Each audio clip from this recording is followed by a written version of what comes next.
Last year at this time, something terrible happened. And then something beautiful happened. I want to tell you about it. On September 27th, 2024, the city where I live, Asheville, North Carolina, experienced Hurricane Helene. This became one of the worst natural disasters that has ever happened in the history of the United States. I was lucky that my family and my home were okay, but so many thousands of people suffered a lot. They lost people they love, they lost their homes, and they lost their businesses. My city is forever changed. The mountains around where I live are forever changed by what happened during that hurricane. But do you want to know something beautiful? I believe humans inside, we all have a connection that we want to make with each other. And this happened in the middle of this tragedy. People in the community came together to help each other. And guess what? So did you. I reached out to my students a few days after the hurricane happened, and I asked you to help donate to one of the wonderful charities that was helping save people's lives in my city.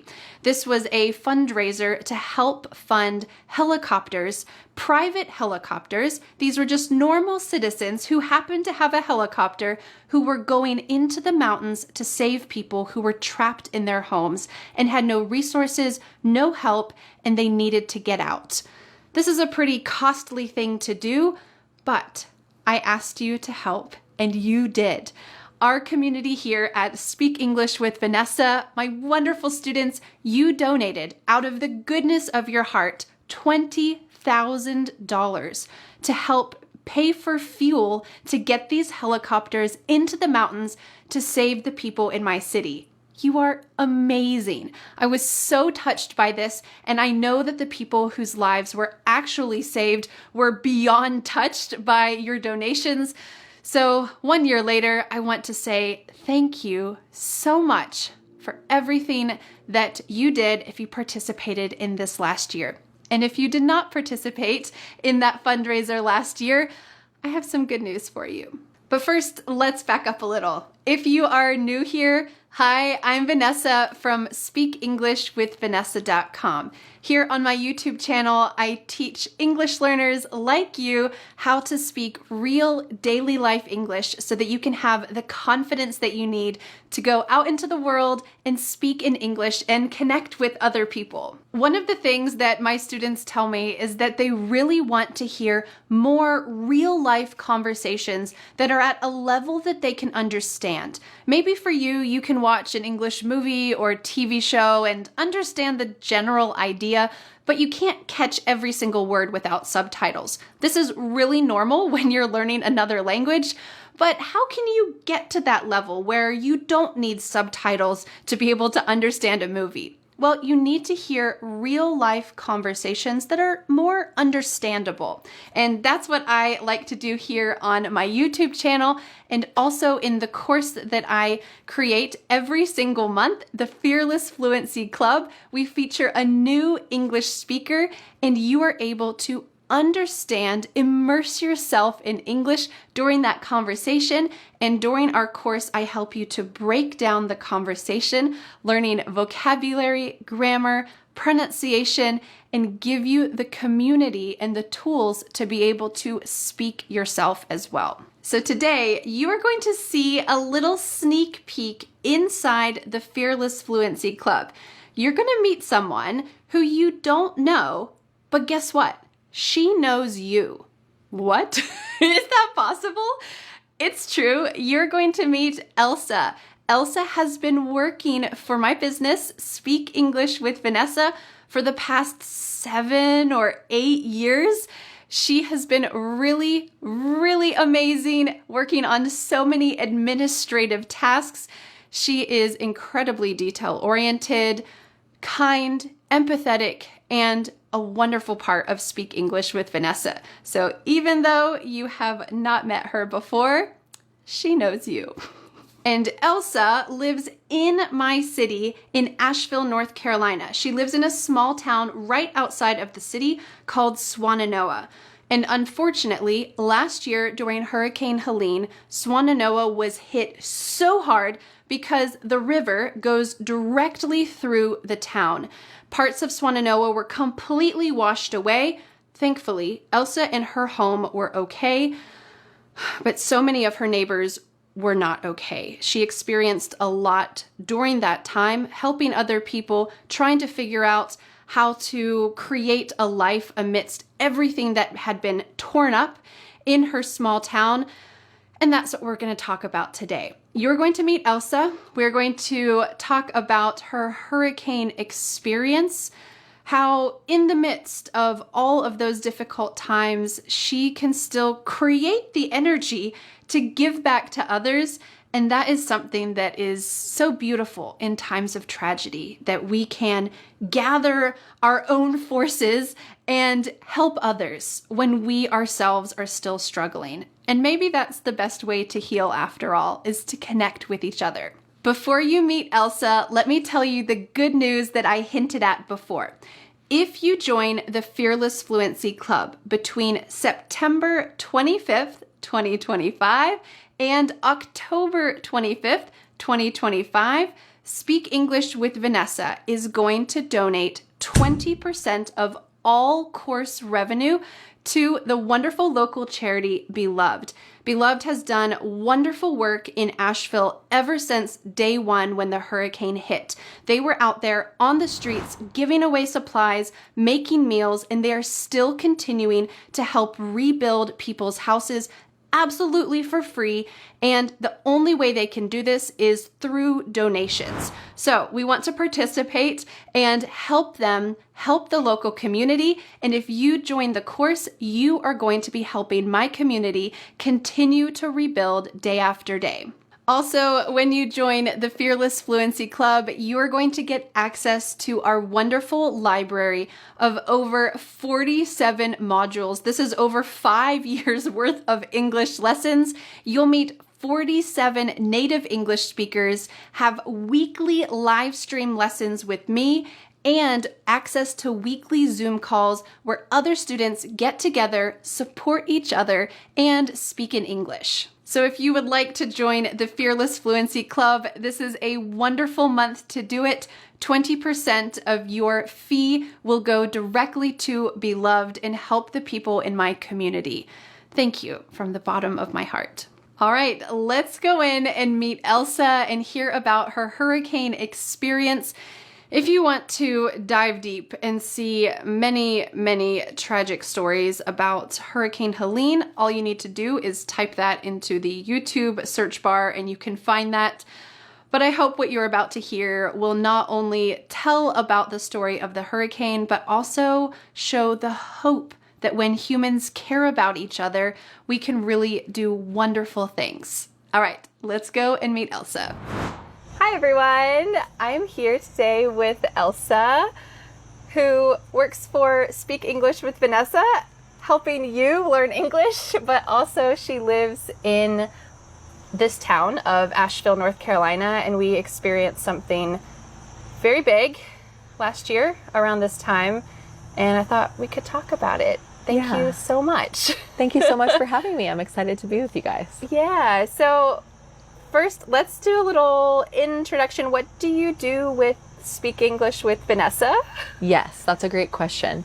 Well, I've been working with Speak English with Vanessa since 2018. So we've been together for going on 7 years. I do all of the email responses, customer service. So when you guys write emails and you have questions about logging in or payments, how to use the course, I'm the one who's chatting with you usually and kind of helping support people if they have questions, getting it to the right person, helping everything in our day-to-day business lives run smoothly. Yeah, I sometimes tell Dan that you often find like mistakes that I make and help figure out all the little details that I have overlooked and how valuable that is. So thank you. Yeah, of course. Well, it takes a village, a community. Yeah, I think your ability to pay attention to detail is amazing. Thank you. Yes, I'm very much on it. Very detail oriented. Yes. Yeah. So let's rewind the clock a bit and go back to September 20th, 22nd, 23rd, Okay. 2024. What were you expecting, or what were you thinking might happen? And maybe a lot of people watching this like don't even know what happened yet. Yeah. So we're kind of in the same Set boat. the scene. What was going on at that time? Might happen? Yeah, so we live in the mountains of Western North Carolina, and so we often we get, you know, I would say it's pretty common for us to get rain here. We live in like a temperate rainforest, so it's very green. We have a lot of plants. It rains pretty commonly, and we. Here's Pippin. So about a week before everything happened, we had been told that there was a big storm coming, that it could potentially be raining a lot here, that we maybe would need to just kind of be prepared that we would be getting more rain than usual, that there might be some flash flooding. Yeah. We have a lot of rivers in this area, and it's not uncommon for areas around the river to have some overflow. Yeah. For kind of the Biltmore Village area, anywhere along the river, to just be a little higher than usual. Yeah, there's like specific places that sometimes flood. Yeah. A little bit. A little. Yeah. Right. Like that's not uncommon. And so I think I was expecting, okay, you know, it's going to be rainy. Maybe it won't be fun driving on the highway. Yeah. Might be a good idea to sort of stay home. So I made sure that the day, I think it was the 26th or 7th? 26th, the day before. The Thursday before.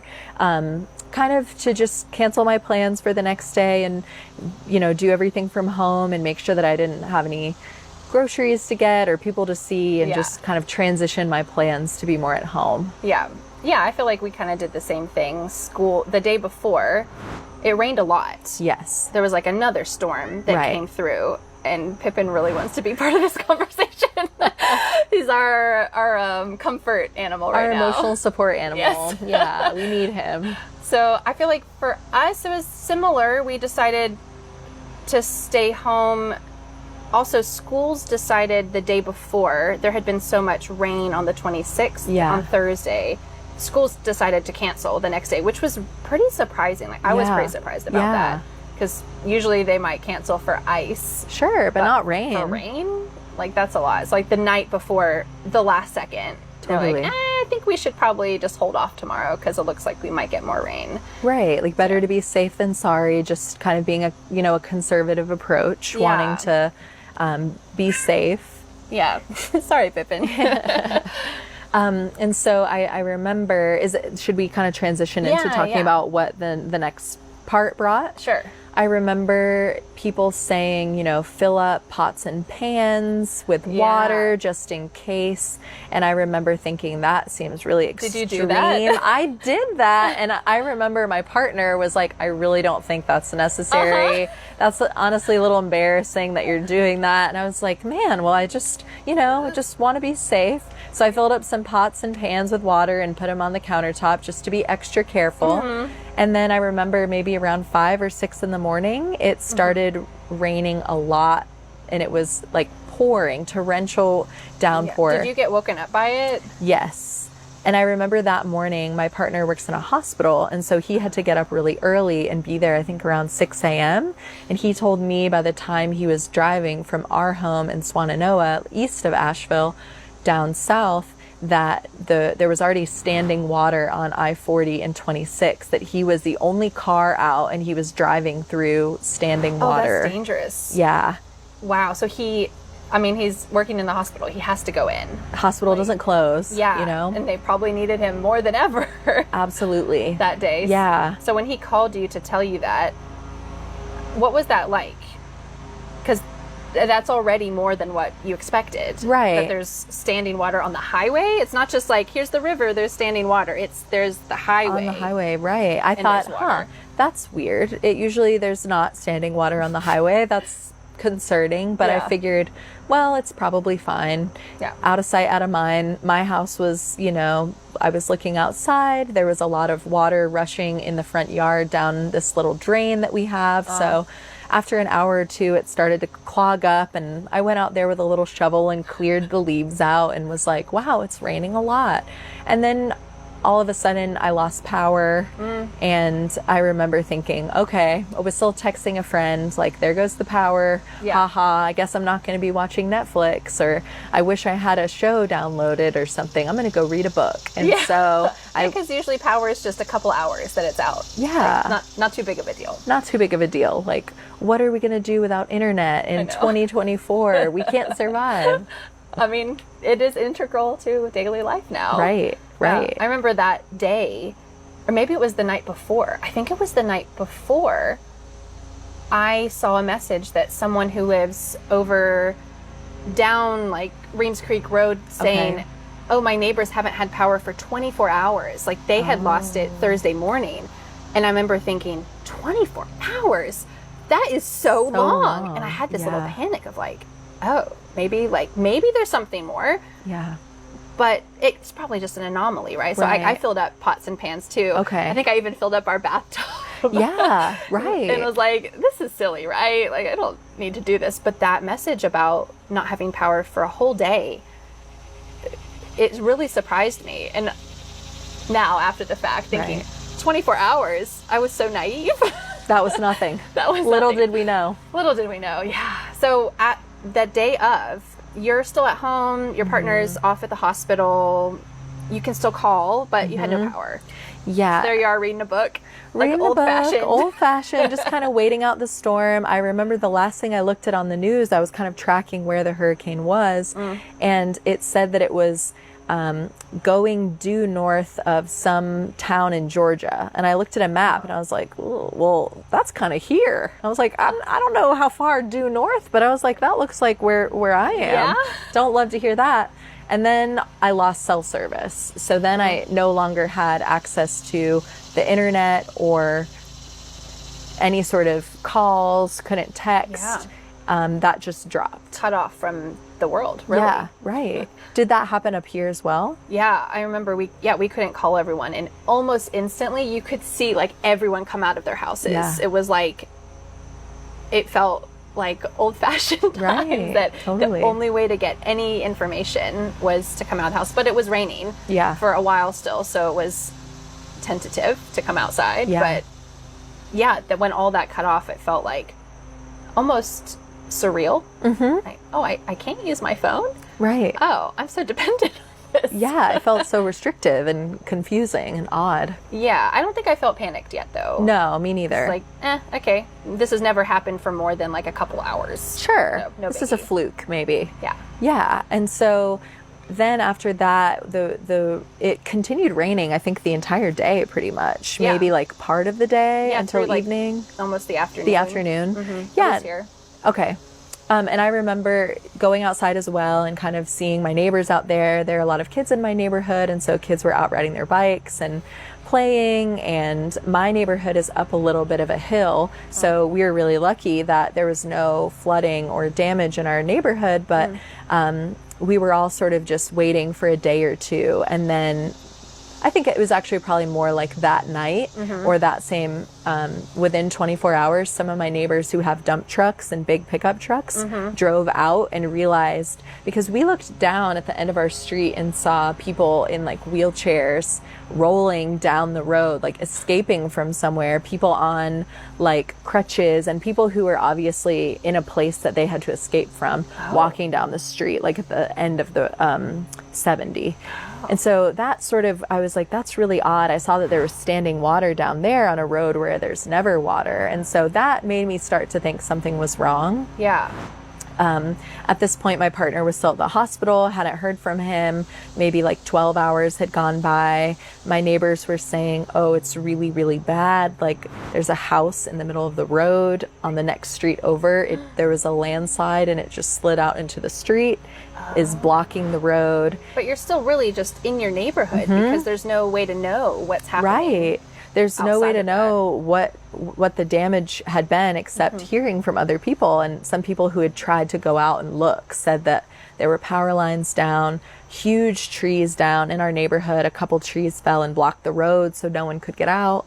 So we had neighborhood chainsaw crews that came and cut the trees down and hauled them off. And thank God we have people with big dump trucks who do that type of work. Like, we really needed that. Yeah, I feel like America is kind of in a unique position where a lot of people do have chainsaws. Right. Or like you have a neighbor who has some kind of heavy machinery that can move something or help in some way during a disaster like that.